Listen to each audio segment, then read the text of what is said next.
함께 하나님 말씀 보겠습니다. 오늘 이제 고난주간 5번째 날이죠. 오늘 이제 예수님의 승리에 대해서 같이 보도록 하겠습니다. 요한복음 19장 30절 말씀입니다. 예수께서 신포도주를 받으신 후에 이르시되 다 이루었다 하시고 머리를 숙이니 영혼이 떠나가시니라. 예수님께서 운명하기 직전에 하신 말씀입니다. 다 이루었다 그러셨죠. 다 이루었다. 이 말은 뭔가 승리에 가득 찬 그런 느낌이잖아요. 다 이루었다 그러니까. 근데 또 사실 생각해 보면 일반적으로 이런 말은 또 잘 쓰지 않습니다. 최소한 이런 말을 쓰려면 운동선수라면 올림픽에 나가서 금메달을 따고 또 아시안 게임에서도 금메달을 따고 세계 선수권에서도 금메달을 딴 이 그랜드슬램을 다 이루어서 내가 더 이상 이제 선수로서 이룰 것이 없습니다. 그래서 나는 은퇴합니다. 그랬을 때 이 정도 말 쓸 수 있을 것 같아요. 학자라면 노벨상을 수상하고 아주 세계 그 학회에서 모두가 다 인정하는 그런 석학으로 추앙받는 분이 이제 나는 더 이상 이제 학문 분야에서 이룰 게 없습니다. 다 이루었습니다. 하고서 은퇴할 때 할 수 있는 말입니다. 또 우리 부모님들 보니까 자녀들을 다 출가시킨 다음에 내가 이제 부모로서 일을 다 했습니다. 다 마쳤습니다. 그러면서 안도의 한숨을 쉬실 때에 이런 말 쓰시기도 하시더라고요. 그런데 지금 이렇게 다 이루었다라고 말씀하신 예수님이 어떤 상황인가요? 외형적으로 뭔가를 이루신 것이 있나요? 무슨 재산을 많이 모으셔서 어디 사회에 전에 기부하신 것도 없으세요. 학교를 세워서 명문으로 키운 것도 아니십니다. 전쟁에 나가서 이 위기에 처한 나라를 구해서 아주 영웅으로 추앙받는 그런 일도 없습니다. 평생 이스라엘 그 좁은 땅을 벗어나 보신 적이 없으세요. 그 외의 나라의 이름이 알려지지 않았습니다. 제자들을 열심히 양성했다고는 하지만 지금 다 도망가고 예수님 혼자 그 외로이 지금 죽어가고 계십니다. 더구나 극악한 죄인에게만 그 형벌을 가하는 십자가형 로마의 최고 형벌을 받고 지금 속수무책 인생을 마감하고 있습니다. 누가 봐도 비참한 인생이에요. 그런데도 예수님은 이 마지막 순간에 다 이루었다라고 선언을 하셨습니다. 이건 모든 것을 다 성취했다, 모든 일을 다 끝냈다, 모든 값을 다 지불했다, 이런 뜻인데 도대체 예수님이 무엇을 다 이루었다는 것인가 우리가 한번 생각해 봐야 될 것 같습니다. 그래서 오늘은 예수님께서 십자가에서 이루신 일이 무엇인가를 한번 생각해 볼 텐데 대표적으로 한 가지 나누고자 합니다. 예수님은 우리의 모든 죄를 용서하는 사역을 완성했습니다. 속죄 사역을 완성했다라고도 할 수 있는 것입니다. 예수님이 누가복음 19장 10절에서 이렇게 말씀하셨어요. 인자는 잃어버린 자를 찾아 구원하러 이 땅에 왔다. 잃어버린 자를 찾아 구원하러 이 땅에 왔다라고 말씀했습니다. 디모데전서 1장 15절에는 죄인을 구원하시려고 이 세상에 왔다라고 표현하셨어요. 죄인을 구원하러 내가 이 땅에 왔다.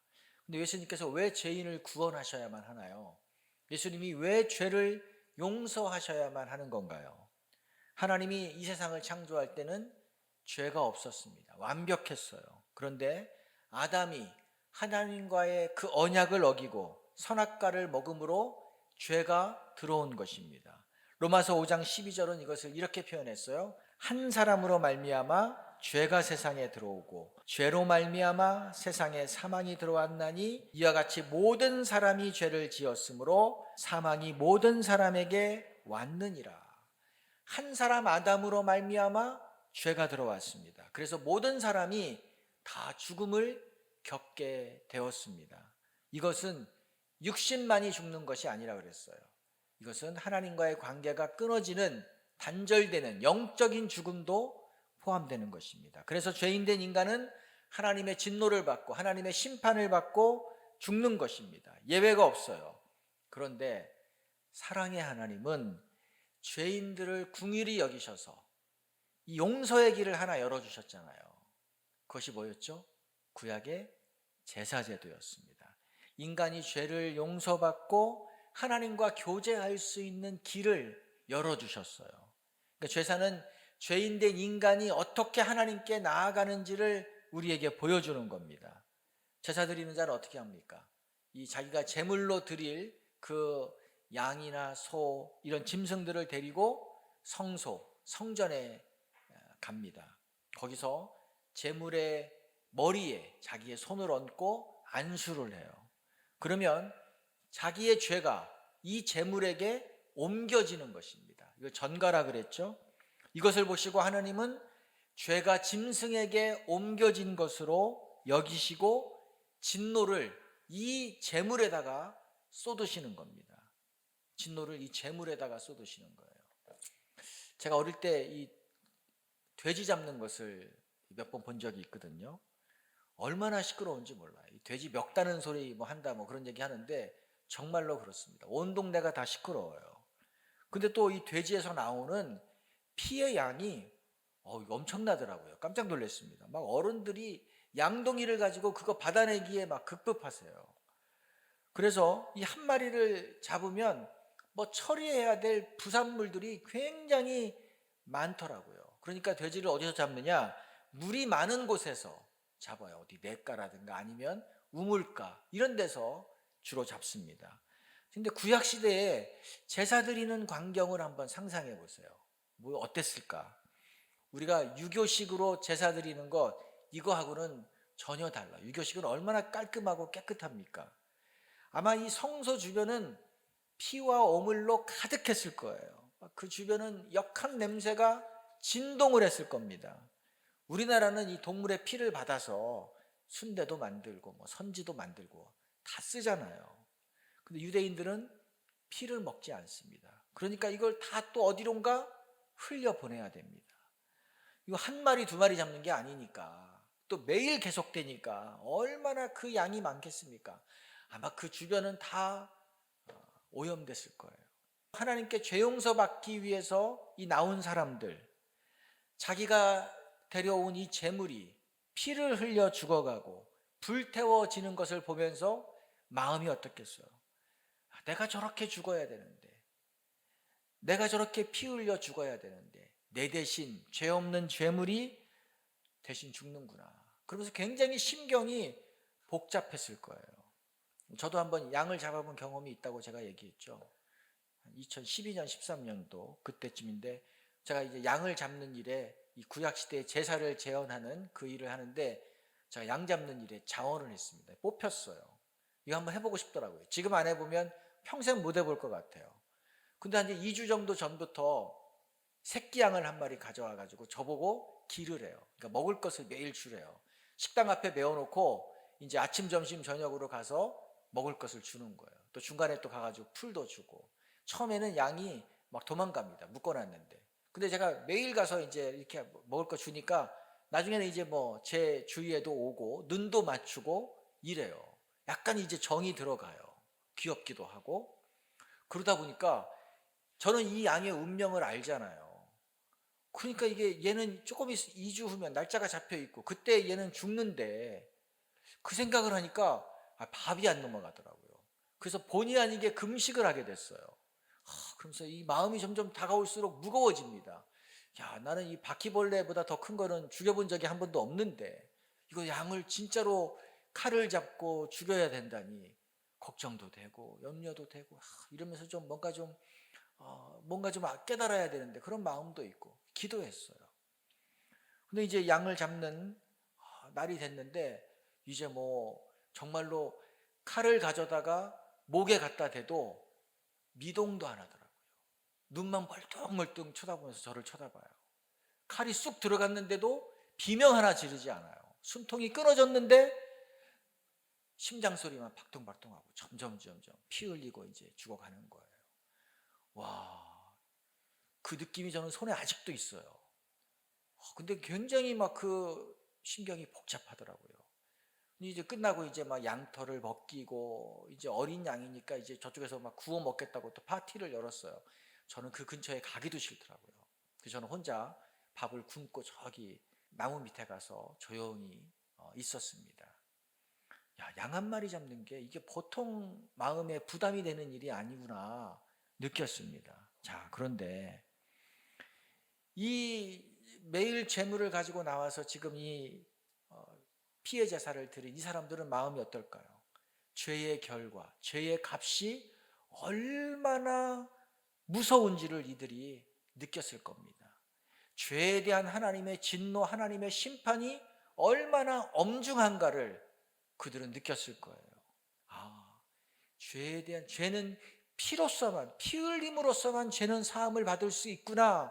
그들은 그것을 느끼면서 참회할 수밖에 없었습니다. 죄의 대가는 죽음인 거예요. 또한 이 죄물이 내 대신 죽음을 통해서 하나님이 그것을 보고 나의 죄를 용서해 주시는, 아무 조건 없이 용서해 주시는 것을 보면서 얼마나 감사하고 감격했겠습니까? 그리고 결단했을 거예요. 내가 다시는 죄를 짓지 않겠다. 내가 다시는 이 재물을 끌고 이 성소에 발을 들여놓지 않겠다. 결단하면서 집으로 돌아갔을 거예요. 근데 시간이 좀 지나면 어떻습니까? 잊어버리고 다시 또 죄를 짓습니다. 그러면 또 집에서 다시 또 재물을 준비해 가지고 성소까지 끌고 와야 돼요. 하나님 앞에 나와서 그 고통스러운 제사의 절차를 또 다시 밟아야 됩니다. 이렇게 죄를 범할 때마다 속죄의 제사를 이스라엘 백성들이 드렸습니다. 왜 그렇죠? 효력이 일시적이기 때문에, 이 제사의 효력이 한시적이기 때문에 그런 거예요.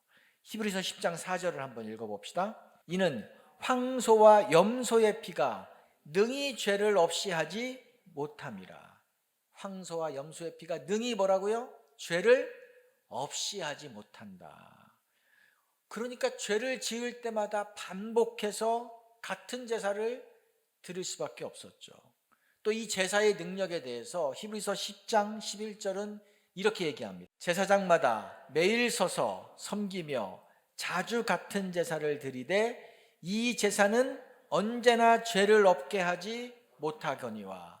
제사장이 드리는 제사는 뭐라고요? 언제나 죄를 없게 하지 못한다라고 이야기했습니다.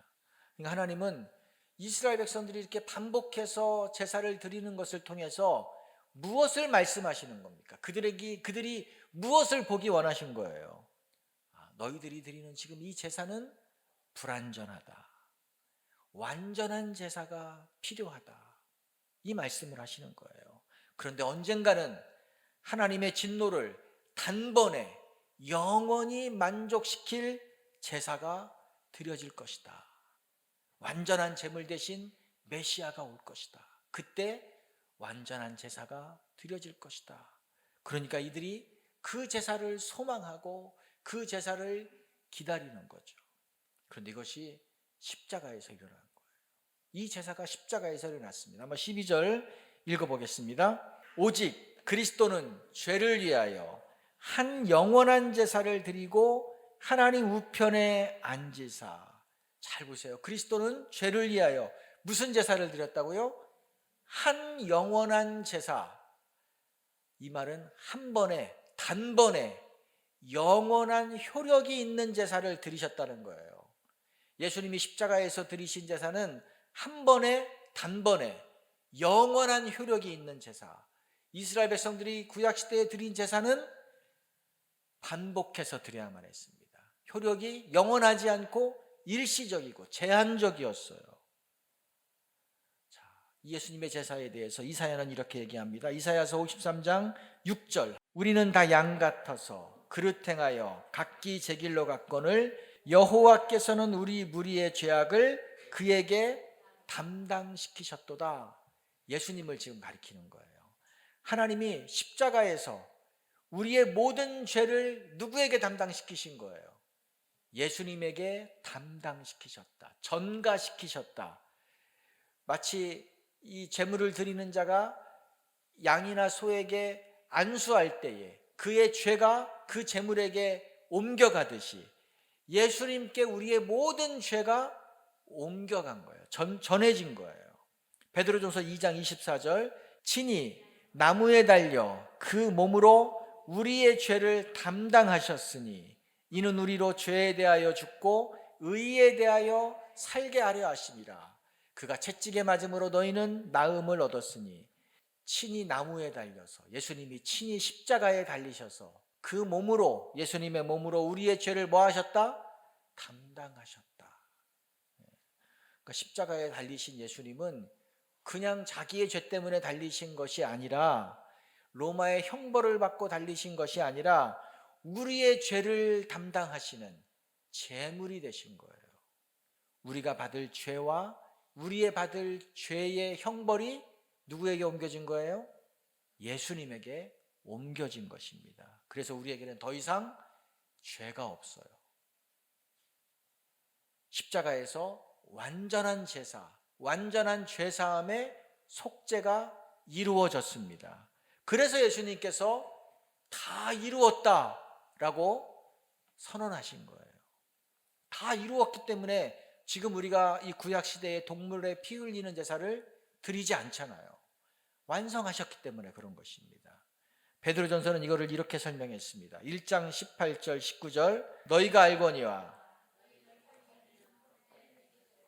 대속을 받은 것은 은이나 금같이 없어질 것으로 된 것이 아니요 오직 흠없고 젖먹는 어린 양 같은 그리스도의 보배로운 피로 된 것이라. 우리가 대속함을 받은 것, 죄사함을 받은 것은 무엇 때문에 된 것이라?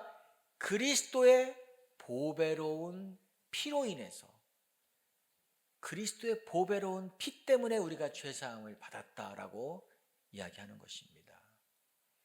여러분, 죄인들에게 가장 기쁜 소식이 뭘까요? 죄인들에게 가장 기쁜 소식, 일주일 특별 휴가 받은 거, 아니면 보석으로 집에 가서 이렇게 좀 머무는 거, 그런 건 잠시 기쁘겠지만 신분이 여전히 죄인이기 때문에 바뀐 게 없어요. 환경밖에 없습니다.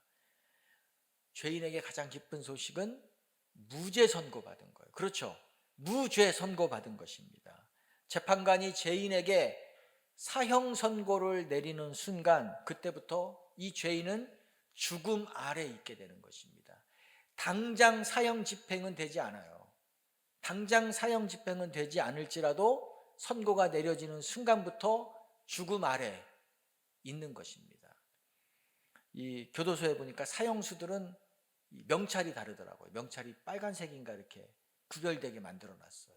그래서 사형수들은 모든 걸 다 열애시켜 준대요. 작업하는 것도 열애시켜 주고 막 그렇대요. 왜 그래요? 불쌍하니까 배려해 주는 거예요. 다 누구나가 다 알기 때문에 건드리지도 않는데요. 자, 그런데 마찬가지로 우리 모든 사람은 하나님으로부터 유죄 판결이 내려진 자입니다. 아담 이후로 우리는 하나님께로부터 죄 있다, 죄인이다, 유죄 판결이 내려졌어요. 그러나 예수님께서 십자가에서 나의 모든 죄를 대신 지시고 죽으신 것을 믿고 이 예수님을 주님으로 받아들이면 어떻게 되죠? 더 이상 죄인이 아닙니다. 하나님의 무죄 선고가 내려져요. 하나님의 무죄 선고가 죄의 형벌을 받지 않습니다. 십자가에서 완전한 죄 용서가 이루어졌기 때문인 거예요. 그래서 예수님이 내가 다 이루었다라고 말씀하신 것입니다. 그러면 이것이 어떻게 할 수 있나요? 예수님이 우리의 죄를 다 용서하신 것을 어떻게 할 수 있어요? 한 가지 증거를, 여러 가지 증거 중에서 한 가지 증거를 봅시다. 성소의 휘장이 이때 갈라졌습니다. 한번 마태복음 27장 50절을 읽어보겠습니다. 예수께서 다시 크게 소리를 지르고 영혼이 떠나시니라. 이에 성소 휘장이 위로부터 아래까지 찢어져 둘이되고 땅이 진동하며 바위가 터지고, 예수님의 영혼이 십자가에서 이제 달리신 예수님의 영혼이 떠나시자, 숨을 거두시자 어떤 일이 벌어졌죠? 성소에 있는 휘장이 위에서부터 아래로 갈라졌어요. 찢어졌어요. 둘이 되었습니다. 이건 다시 복구할 수 없는, 그렇게 완전히 찢어진 거예요. 여러분, 이 휘장은 하나님이 거하시는, 거룩한 하나님이 임재하시는 지성소를 구분해 주는 거잖아요. 사람은 죄로 인해서 하나님과 분리되어 있다는 것을 보여주기 위해서 이 휘장으로 지성소가 분리되어 있었습니다. 그래서 이 지성소에는 누구만 들어갈 수 있어요? 대제사장만, 그것도 1년에 딱 한 번만 들어갈 수 있죠. 백성들의 죄를 속하는 대속죄일날 한 번만 피를 가지고 들어갈 수 있었습니다. 근데 이 휘장의 크기가 한 15m 정도 된대요. 그리고 두께가 한 10cm 정도 될 것으로 추정을 합니다. 이게 실로, 여러 가지 실로 엮어서 만들었잖아요. 그러니까 얼마나 커요. 얼마나 무거운 거예요. 이것이 위에서부터 아래로 찢어졌어요. 이건 사람이 한 것이 아니라는 것을 얘기해 주는 겁니다. 자연적으로 이루어질 수 없는 것이라는 거예요. 근데 언제 찢어졌다고요? 예수님이 십자가에서 숨을 거두는 그 순간, 다 이루었다라고 말씀하시는 그 순간 위에서부터 아래로 찢어졌어요. 무엇을 얘기합니까? 예수님의 피 흘려 죽으심이 우리의 죄를 사하는 완벽한 속죄 죄사가 되었다는 것을 증명해 주는 거예요. 그래서 이제 누구든지 하나님께로 나아가는 길이 열렸다는 것을 보여주는 것입니다. 하나님과의 교제를 가로막는 그 휘장, 이 장벽이 제거되었어요. 그래서 이제 새로운 시대가 열린 거예요. 은혜의 시대가 열렸습니다. 십자가에서 예수님께서 이루신 이 일을 믿는 자는 죄 용서받고 의로운 신분이 되어서 하나님께로 제사장의 도움이 없이 나아갈 수 있습니다. 누구든지. 여러분, 오늘 다 이루었다라고 말씀하신 분이 누구예요? 예수님이시죠. 예수님이 어떤 분입니까? 하나님의 아들이신 예수님이에요. 예수님 자신이 다 이루었다라고 선언하셨어요. 아니, 하나님의 아들이신 예수님이 선언했다면 여기에 누가 문제를 제기할 수 있고 여기에 누가 의심을 할 수 있습니까? 뭐 저나 다른 사람이 이런 얘기했다면은 무시할 수 있겠죠. 의심할 수 있겠죠. 근데 하나님 자신이 다 이루었다라고 선포하셨기 때문에 우리는 이것을 믿을 수밖에 없는 것입니다. 아니, 믿어야만 하는 것입니다. 자, 그렇다면 이제 우리가 할 수 있는 게 뭐가 있습니까? 우리가 해야 될 게 뭐가 있어요? 사실 우리가 해야 될 건 아무것도 없어요. 십자가에서 이루신 예수님의 일, 예수님의 속죄의 사역은 그 자체가 완벽하기 때문에 여기에 우리가 뭔가를 더하고 보태고 할 것이 없다는 거예요. 속죄의 사역은 미완성이 아닙니다. 현재 진행형이 아니에요. 완성되었습니다. 우리가 해야 될 것은 그것을 누리는 것밖에 없는 거예요. 작년에 세계적인 그 화가로 인정받는 미국의 존 원이라는 그 사람이 이제 서울에서 전시회를 하는데 20대 이 커플이 관람을 하다가 그 작품에다가 물감으로 덧칠을 하고 가버렸어요. 쫙 덧칠을 하고 갔어요. 나중에 이제 뭔가 작품이 바뀐 것을 알고 이제 그 주최 측에서 CCTV를 확인해 보니까 이게 그림 그리고 덧칠하고 간 것이 이제 확인이 됐고 이제 붙잡아 온 거죠. 이 그림값이 뭐 5억에서 뭐 10억 사이 정도 되는 아주 비싼 값이래요. 다행히 이 작가가 법적인 조치는 하지 않겠다라고 했대요. 하지만 많은 돈을 들여서 복구를 해야 되는 거예요. 여러분, 작가가 전시회에 작품을 내놓았다는 것은 완성품이에요. 그렇죠. 미완성 작품을 전시회에 내놓지 않습니다. 근데 그 작품에다가 누군가가 와가지고 덧칠을 하면 어떻게 되는 거예요? 그건 도와주는 게 아니죠. 그건 뭐예요? 훼손하는 거예요. 예수님께서 십자가에서 이루신 이 죄사함, 대속의 사역도 마찬가지입니다. 완성되었어요. 우리가 여기다 뭔가를 덧붙일 것이 없습니다. 플러스 알파 해야 될 게 없어요. 뭐 율법을 지켜야 된다. 여기다가 죄사함을 완벽하게 받기 위해서는 내가 무슨 뭐 선행을 해야 된다. 무슨 뭐 뭘 쌓아야 된다. 그런 거 없는 것입니다. 그러면 그 순간 망쳐지는 거예요. 훼손시키는 것입니다. 예수님께서 값을 다 치르신 이 죄사함을 우리가 받으면 되는 거예요. 그대로 받으면 되는 줄로 믿습니다. 네. 자, 그렇다면 또 우리가 한 가지 생각할 것. 아직 구원받지 못한 분은 어떻게 되나요? 아직 구원받지 못했어요. 내가 구원받은지 모르겠어요.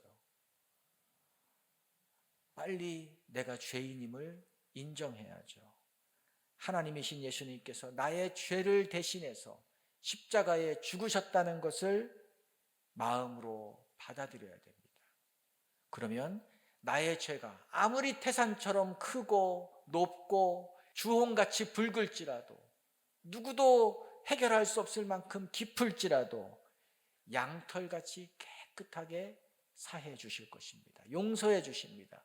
과거의 죄, 현재의, 미래의 죄 예수님이 다 용서해 주시는 것입니다. 뿐만 아니라 하나님과의 관계도 회복시켜 주셔서 죄인의 신분에서 의인의 신분으로, 하나님의 자녀로 바꾸어 주시는 것입니다. 그런데 이 예수님을 거부하면 어떻게 되나요?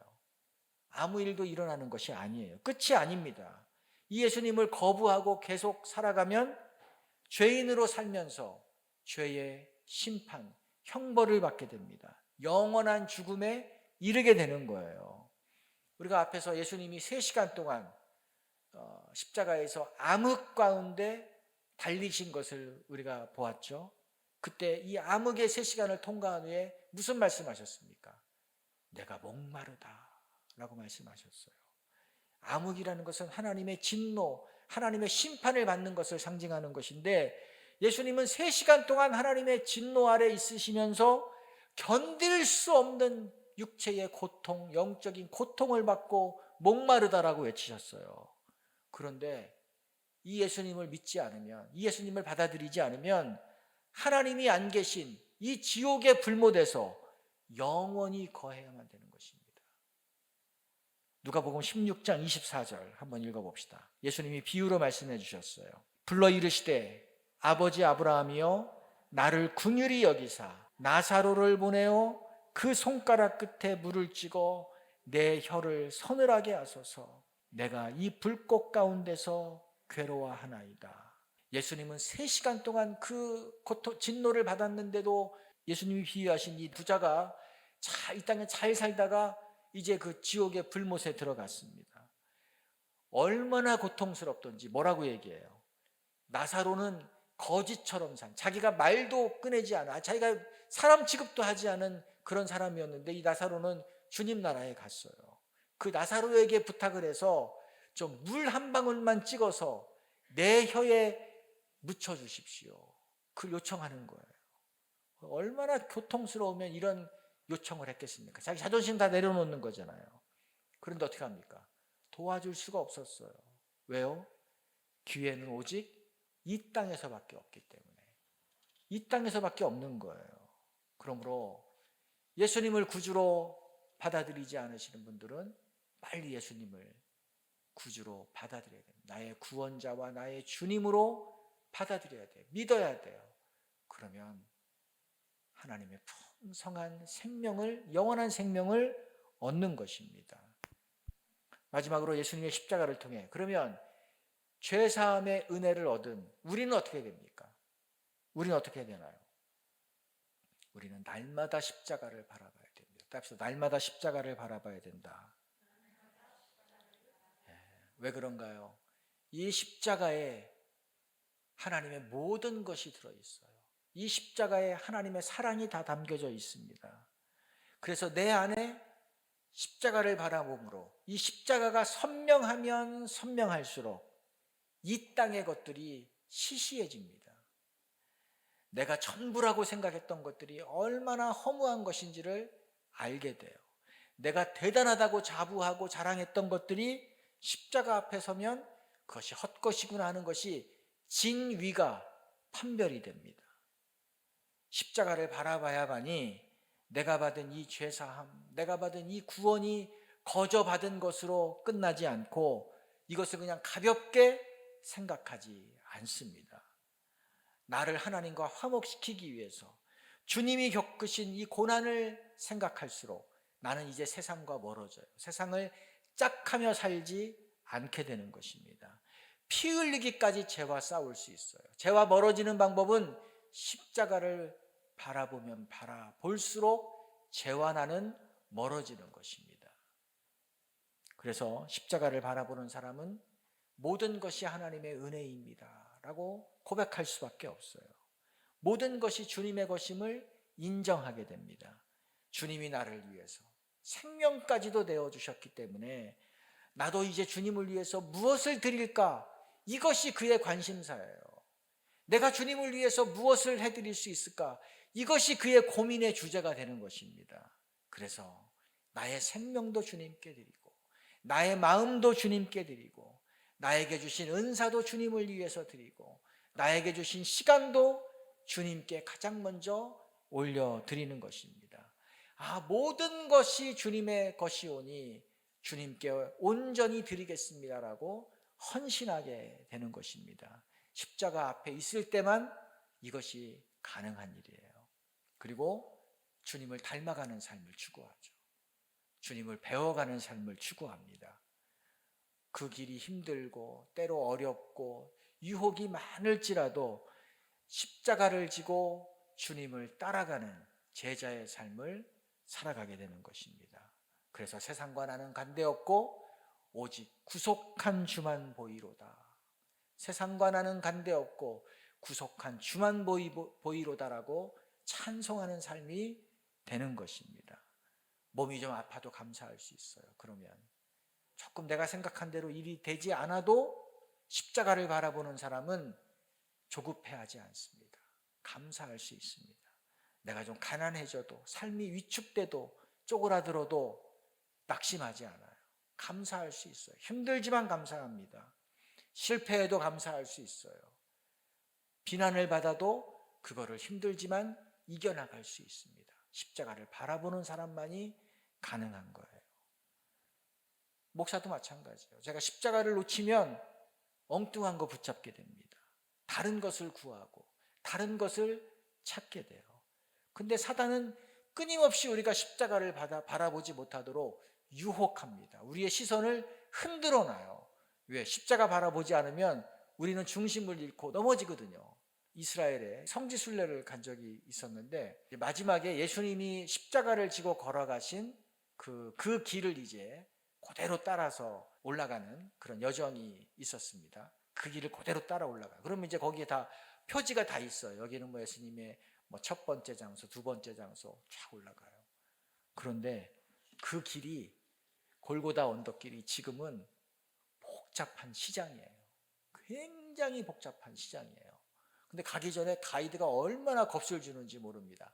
정신 똑바로 차리고 따라오세요. 여기서 정신을 놓치면 길을 잊어버립니다. 미로 갔거든요. 길을 잊어버리면 못 찾습니다. 그리고 소매치기가 너무 많습니다. 정신 놓고 다른 데 쳐다보면 두리번거리면 소매치기한테 가방 다 뺏깁니다. 저는 또 이제 인솔을 해야 되니까 혹시 뒤로 새는 사람이 없나, 혹시 사고 싶은 게 너무 많아요. 신기한 물건들이 얼마나 많은지 모릅니다. 또 호객행위를 열심히 해요. 그러니까 방심만 하면 거기에 막 뺏기는 거예요. 그런 분이 있나 없나 막 뒤에서 막 불꽃 같은 눈으로 막 쳐다보면서 이제 막 따라갔어요. 그렇게 하다 지나가 보니까 목적지에 도착한 거예요. 아니, 예수님이 걸어가신 길을 체험하기 위해서 따라갔는데 예수님은 온데간데 없고 예수님의 십자가 고난은 온데간데 없고 장사하는 사람들의 소리와 물건들과 이 사람들이 제대로 가나, 가방 잊어버릴까, 그것만 신경 쓰다가 보다 보니까 예수님은 한 번도 생각을 해보지 못했습니다. 예수님의 그 고난의 십자가의 길을 어떻게 걸었을까 한 번도 묵상을 못하고 그냥 이 길을 통과했다, 시장을 통과했다, 그러고 끝났어요. 제가 돌아와서 얼마나 후회가 되는지 또 가만히 생각해 보니까 이게 우리의 삶이구나. 우리를 유혹하는 것이 너무나 많구나. 중심을 놓치면 우리는 십자가 바라보지 않고 끝까지 그냥 주님이 부르시는 날까지 다른 데 마음 뺏기고 살아갈 수밖에 없겠구나, 그런 마음이 들었습니다. 그래요. 우리는 십자가를 놓치면 다 놓치는 것입니다. 십자가가 우리 신앙의 중심이에요. 여러분, 이 십자가를 바라보고 사시기 바랍니다. 이번 한 주간 동안 우리가 그래도 시간을 내고 그래도 마음을 쏟아서 이 한 주간 어떻게든지 주님을 묵상하고 주님의 십자가를 바라보니까 이 오늘 찬양을 부르는데 찬양이 좀 다르지 않습니까? 찬양의 가사가 마음에 와닿고 이게 그런 뜻이었구나, 뭔가 좀 이거 그런 거였구나 하고 감동이 생기잖아요. 그렇지 않으면 우리 맹숭맹숭한 삶을 살아가게 되는 것입니다. 사랑하는 성도 여러분, 이것으로 끝이 아니라 계속해서 십자가 앞으로 돌아가는, 십자가를 바라보는 그런 우리 성도님 되기를 축복합니다. 그런 또 우리 교회가 되기를 주님의 이름으로 축복합니다. 주 돌아가셨네. 이 벌레 같은 날 위에 큰 해 받으셨네. 웬 말인가, 웬 말인가. 하나님의 아들이신 예수님께서 이 땅에 인간의 몸을 입고 온 것도 감당할 수 없는 일인데, 죄 없으신 하나님이 우리의 모든 죄를 다 뒤집어 쓰고 가장 잔혹한, 가장 수치스러운 십자가에서 피 흘려 죽으셨다니, 죄를 뒤집어 쓰고 죽으셨다니, 이게 웬일입니까? 이게 웬 은혜입니까? 우리를 사랑하지 않고는 할 수 없는 일입니다. 자격 없는 우리가 아직 죄인 되었을 때에 우리는 죄의 형벌을 받고 죽어야 될 그 존재였던 그런 자이었는데, 우리가 요청하지도 않았는데 예수님께서 우리의 죄를 지시고 고난당하시고 죄 용서해 주셨습니다. 우리는 아무것도 한 것이 없이 죄 사함 받았습니다. 우리가 이 세상에서 죄 용서 받기 위해서도 돈을 지불해야 됩니다. 중한죄에서 벗어나기 위해서, 무죄 선고 받기 위해서는 엄청난 돈을 들여서 좋은 변호사, 큰 회사의 변호사를 써야만 되는 것입니다. 그런데 우리 영혼의 죄가 사함 받는데 우리는 그 어떤 것도 지불한 것이 없습니다. 오직 하나님의 은혜입니다. 나는 지불한 것이 없지만 하나님의 아들이신 예수님께서 자신의 생명을 지불해 주셨습니다. 그 은혜를 우리가 받은 거예요. 이 은혜를 받고도 아무런 감흥이 없고 아무런 울림이 없고 아무런 감사가 없다면 그는 우리 안에 심각한 질병이 생긴 것입니다. 주님의 십자가를 잊어버린 거예요. 주님을 바라보지 않고 산 것입니다. 그래서 우리의 초점이 다 흐려져 버린 거예요. 이물질로 우리의 초점이 다 가려져 버린 것이에요. 다시 한번 이 주님을 바라보는 마음으로 우리의 시선을 십자가 주님으로 향하겠습니다라는 마음으로 찬양합니다.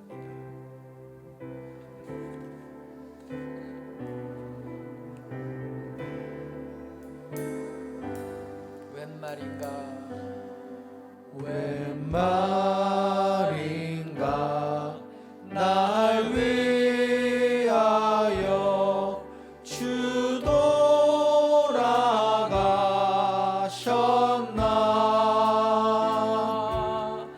이 벌레 같은 날 위에 큰 해 받으셨나. 내 지은 죄, 내 지은 죄 다 지시고 못 박히셨으니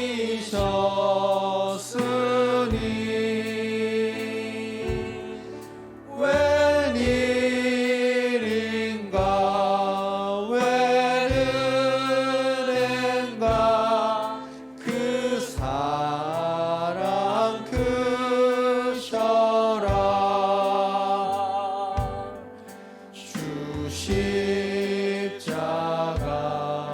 못 박힐 때 그 해도 빛있고 그 밝은 빛 가리워서 캄캄케 되었네. 나 십자가 대할 때에 그 일이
십자가에 피 흘려 죽으심으로 우리의 주홍 같은 죄를 다 지울 수 없는, 다 해결할 수 없는 이 큰 죄를 한 번에 용서해 주신, 한 번에 없애 주신 그 주님 앞에, 그 주님의 은혜 앞에 우리가 한번 감사하는 기도를 드립시다.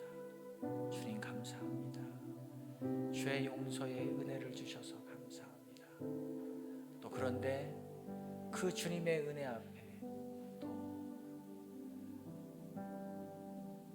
먹먹해져 있는, 그 주님의 은혜 앞에 무감각해져 있는 우리의 심령을 아버지 다시 한번 깨워주시옵소서. 우리의 심령이 다시 한번 살아나게 해주십시오. 십자가 앞에서, 십자가의 은혜 앞에서 다시 한번 우리의 그 묻혔던 그 하나님을 향한 사랑과 우리의 헌신과 우리의 그 고백이 실제로 살아날 수 있게 해주십시오. 우리 한번 주님에 대한 감사와 또 우리에 대한 결단을 한번 다시 한번 입술을 열어서 주 앞에 기도함으로 나아갑시다. 사랑하는 아버지 하나님, 우리가 아직 주인 되었을 때 그리스도께서 우리를 위하여 죽으심으로 우리에 대한 아버지의 사랑을 나타내 주셨습니다. 주님 우리를 사랑으로 이끌어 주시고 우리가 한 것이 없으니, 우리가 자격이 없음에도 주께서 그 은혜를 베풀어 주셨습니다. 아버지, 주님의 그 아버지, 그 주님의 그 놀라운 능력의 피, 주 은혜의 피, 아버지 하나님, 이것이 우리의 심령을 주시옵소서. 이것이 우리의 살아가는 힘이 되게 도와주시옵소서. 아버지, 우리를 살리신 그 주님의 십자가 앞에 이제 마음으로 무릎 꿇기를 원합니다.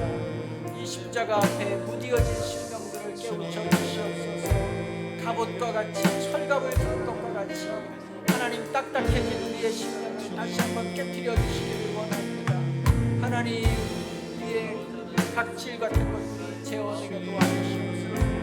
사도 바울의 눈에 피들이 떨어진 것처럼 아버지 그리스도의 죽으심과 그리스도의 그 부활하심 앞에 우리의 회복이 일어날 수 있도록 도와주시옵소서.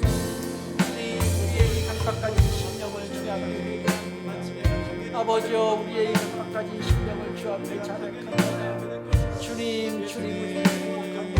우리를 다시 한번 일으켜 주시기를 원합니다. 주님, 은혜를 주십시오. 모든 것을 거저 베풀어 주신 그 은혜 앞에 다시 한번 마음으로 나아가게 도와주시옵소서. 마음으로 진정으로 나아가게 도와주시옵소서. 주 앞에서 물과 피를 흘려 모든 것을 우리를 위해 주셨듯이 우리도 주님 앞에 모든 것을 드리는 삶이 되게 하여 주시옵소서. 아버지, 도와주시기 원합니다. 아버지, 끌어주시기 원합니다.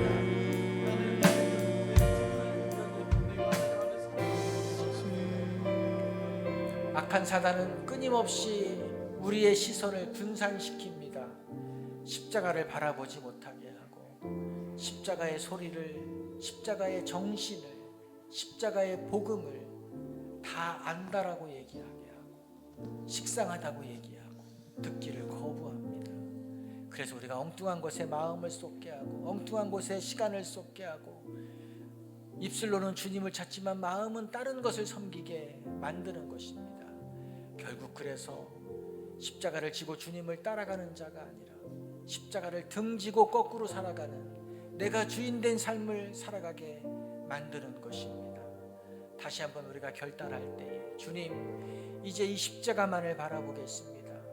사단이 주는 어떠한 유혹과 혼란과 다른 것을 중요하다고 여기는 이 세상의 소음 앞에 아버지, 내가 노출되지 않겠습니다.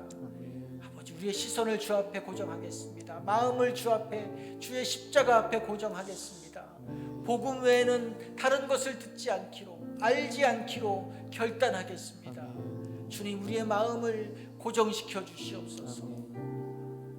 다시 한번 우리의 마음을 위해서 우리의 십자가 앞에 우리의 모든 것을 올인할 수 있는 그런 믿음을 달라고 한 번 더 간구합니다.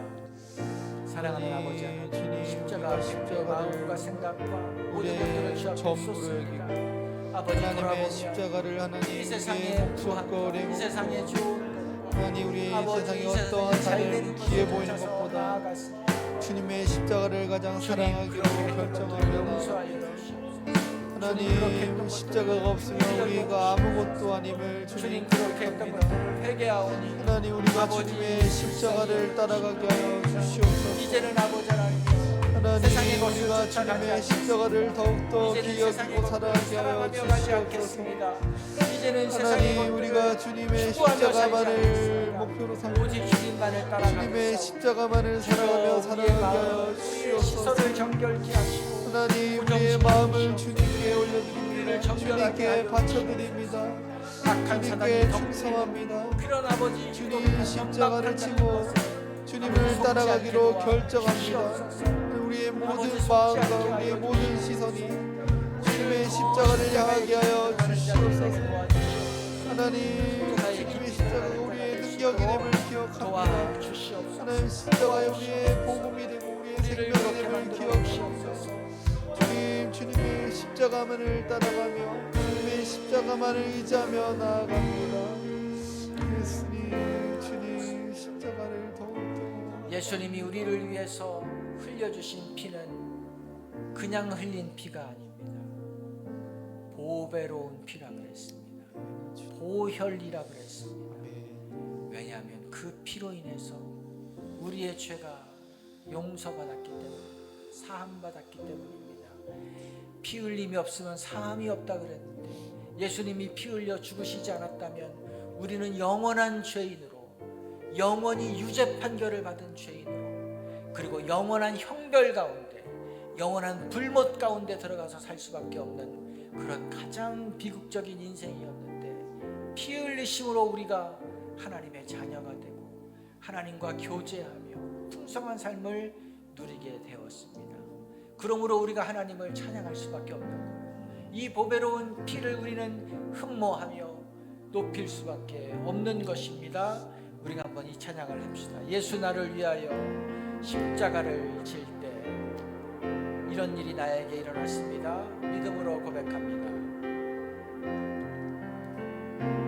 예수 나를 위하여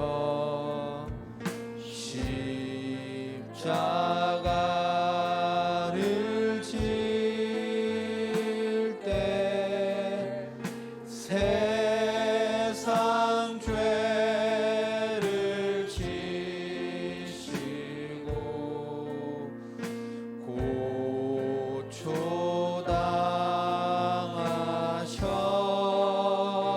고초당하셨네.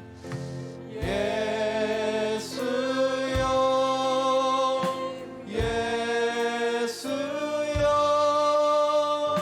나의 죄 위하여 보배 피를 흘리니 죄인 받으소서. 피와 같이 붉은 죄 피와 같이 붉은 죄 없는 이가 없네.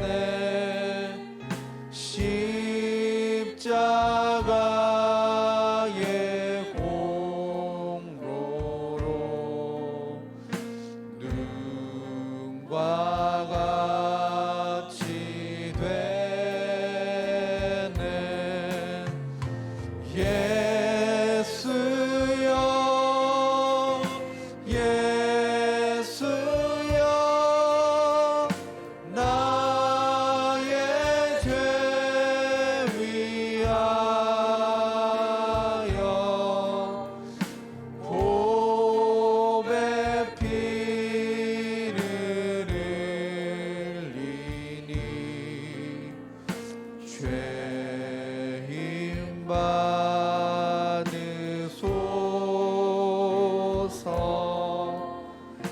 아르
십자가의 죄 사함은 은혜입니다.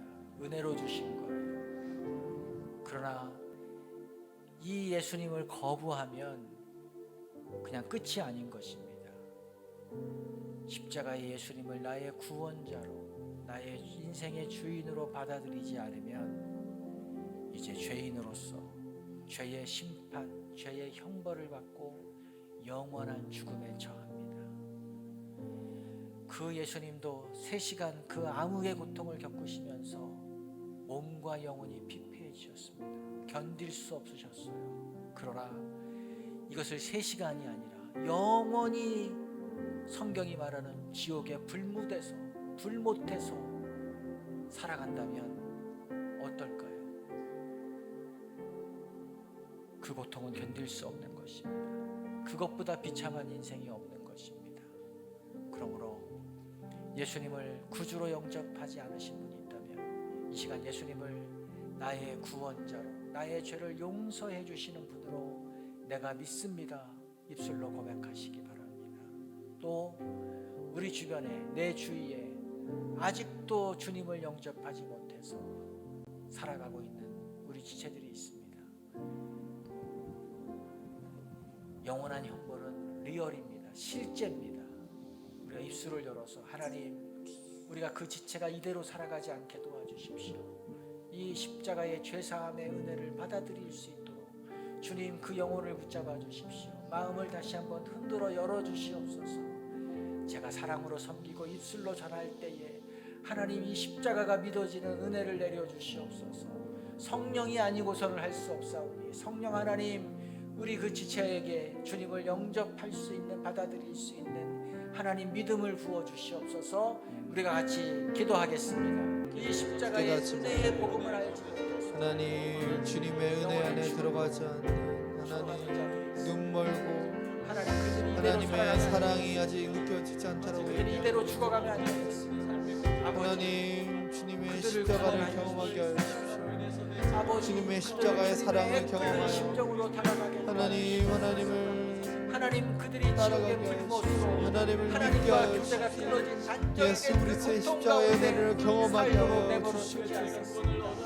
하나님의 은혜를 알지 하나님 못하고 그들에게 입술에 주시는 것과 같은 주님의 복음을 알지 진리의 못하고 생수를 하나님 우리의 불쌍한 영혼 하나님 우리 모든 지체들의 마음과 하나님의 전하지 십자가를 않고 견딜 수 없으신 아버지 복음의 열정을 주님을 내려주시옵소서. 더욱더 알게 예수님을 하여 영접하지 않는 자들은 예수님을 영접할 수 있도록 마음을 열어주시고 하나님을 알게 하여 성령이 역사하셔서 그들의 심령을 그들의 마음을 붙잡아주셔서 어루만져 주시고 아버지 주님 앞으로 주님 돌아오고 찾아오셔서 주님 앞으로 새로워지는 은총을 하나님 내려주시기를 원합니다. 놀라운 하나님 그들 안에 영혼이 구원되는 역사를 내려주시옵소서. 이 구원의 소식, 죄사함의 소식, 하나님 이 후회요라고 하는 이 해방의 소식이 새 생명을 얻게 하여 하나님 이것이 진정한 전해지게 삶을 하여 누리게 하여 주시옵소서. 이것이 주시옵소서. 전달되게 하여 진정한 생명을 갖게 예수 하여 구원하셨네. 예수 구원하셨네. 하나님 하나님 우리의 외침이 되게 도와주시옵소서. 복음을 우리의 받아들이게 하여 외침이 되게 주시옵소서. 도와주시옵소서. 하나님 도와주시기를 원합니다. 주님 도와주시기를 원합니다. 하나님 은혜를 베풀어 주시옵소서. 하나님 은혜를 구합니다. 주님 영원히 주님 그 일을 하여 주시기를 원합니다. 하나님의 은혜를 주님 그 일을 하여 주시옵소서. 십자가의 은혜가 필요합니다. 사랑하는 아버지 하나님, 십자가 앞에서 우리를 돌아보니 우리 안에 너무나 많은 불순물이 끼어 있음을 또 발견합니다. 처음에 주님을 만났을 때 우리는 새 필터였는데 교환하지 않아서 그 안에 너무나 잡다한 것들이 끼어 있어서 세상의 것과 구분이 되지 않고 십자가를 보지 못하고 십자가로 걸러지지 않은 채 흘러가는 삶을 살았음을 고백합니다. 이제 다시 한번 십자가 앞에서 우리의 욕심이 제어되게 하여 주시옵소서. 또 그 놀라운 사랑이 얼마나 큰지를 더 깊이 알게 도와주시고 우리가 받은 은혜를 하나님 앞에 어떻게 돌려드릴지, 주님이 우리를 위해서 제물 되어 주셨지만 그 사랑을 받은 우리가 우리가 산 제물로 주 앞에 드려지는 그런 삶의 전환이 이루어지게 하여 주시옵소서. 한시도 이 십자가의 은혜를 잊지 않게 도와주시옵소서. 주님을 위해서 어떻게 살아야 되는지 더 깨닫게 도와주시고, 십자가 앞에서 배설물이 무엇인지를 기억하며 그것을 버리고 주님을 알아가는 일에 더 힘쓰는 삶이 되게 하여 주시옵소서. 믿지 않는 자들을 향해서 우리 안에 부담이 있습니다. 그들이 영원한 형벌 가운데 거하지 못하도록 하나님, 우리가 기도하고 주님의 사랑을 전하는 일에 또 진력하게 도와 주시옵소서. 날마다 주 앞에 십자가를 바라보기로 결단한 우리 모든 성도들 위해 십자가의 진리가 더 깊이 드리워지기를, 그 정수가 우리의 머리와 우리의 온 존재를 적시고 마음과 영을 사로잡게 하여 주시옵소서. 악한 사단의 그 모든 괴계를 십자가의 그 능력으로 파하며 영향받지 않는 삶이 되게 하여 주시옵소서. 부활하신 예수님, 이제 그 예수님을 또한 사모하며 기대하며 그 부활의 능력을 덧입기를 사모하는 내일과 모레가 되게 하여 주시옵소서. 함께 하신 주님을 찬양하며 예수님의 이름으로 기도드립니다.